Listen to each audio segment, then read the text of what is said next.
You can choose a life of ease and comfort, or you can choose a life of service and adventure. Which one of those, when you're 90 years old, are you going to be more proud of?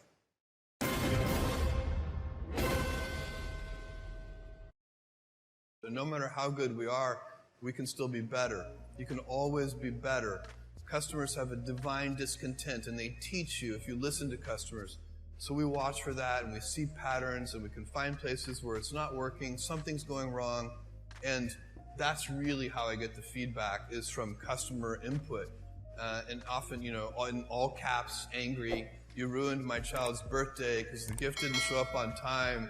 And we take that, and what you really want to do is you take that, it's an anecdote, it's a single example, but you need to find the root cause. What went wrong deep inside the system? How did this happen?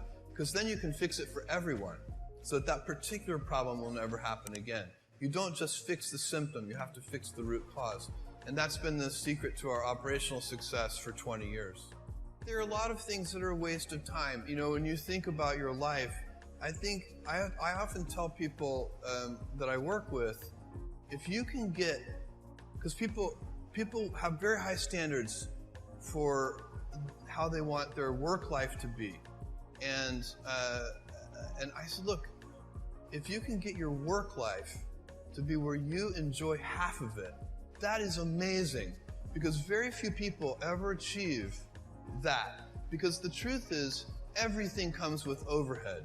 That's reality. Everything comes with pieces that you don't like. You could be a Supreme Court justice, and there's still going to be pieces of your job you don't like.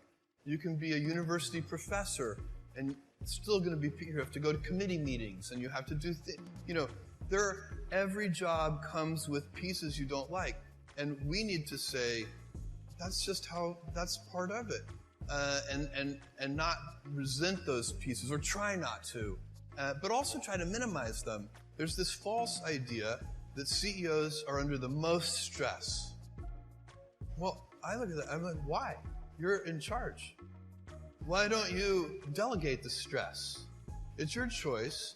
And so you have to figure out how to set up your life in such a way that you can minimize the things. And I find people don't dislike hard work. What people dislike is being out of control.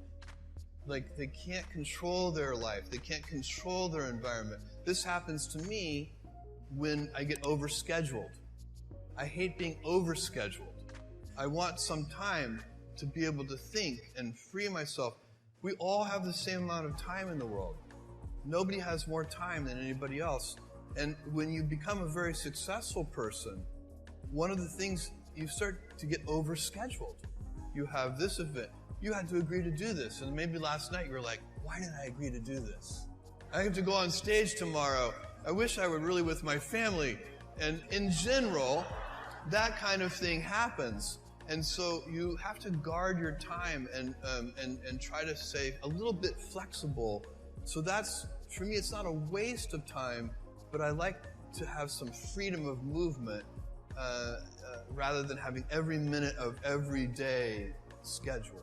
So a young person starting their career, I think there are probably a lot of things. Some of them are very well known and people have heard them many times. They're still true. One of those is you should always focus on, a young person should find something that they're passionate about to do. And that's not going to surprise anyone. It's a clear thing to do. It's very hard. If you don't love your work, you're never going to be great at it.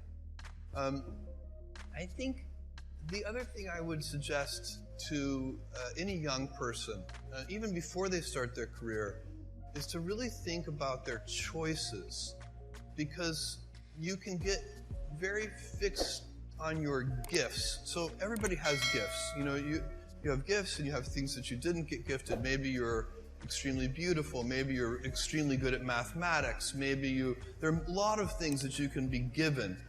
But those things can confuse you because they're not the things that construct your life. It's your choices that construct your life, not your gifts. You can celebrate your gifts. Be proud of them. Be happy of them. Actually, don't be proud of them.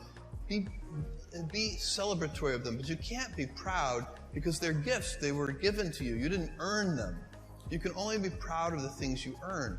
And so as I got older, I started to realize I wasn't proud of my gifts. I was always good at school. School was always easy for me. And I was always proud that I was a great student.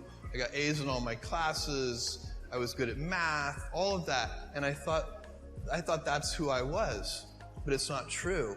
Those are the things that are gifts. What was hard for me is deciding to work hard, deciding to use my gifts in certain ways, to challenge myself, to do things that I didn't think I could do, to put myself in uncomfortable situations. We all get, I would say to a young person, you can choose a life of ease and comfort, or you can choose a life of service and adventure.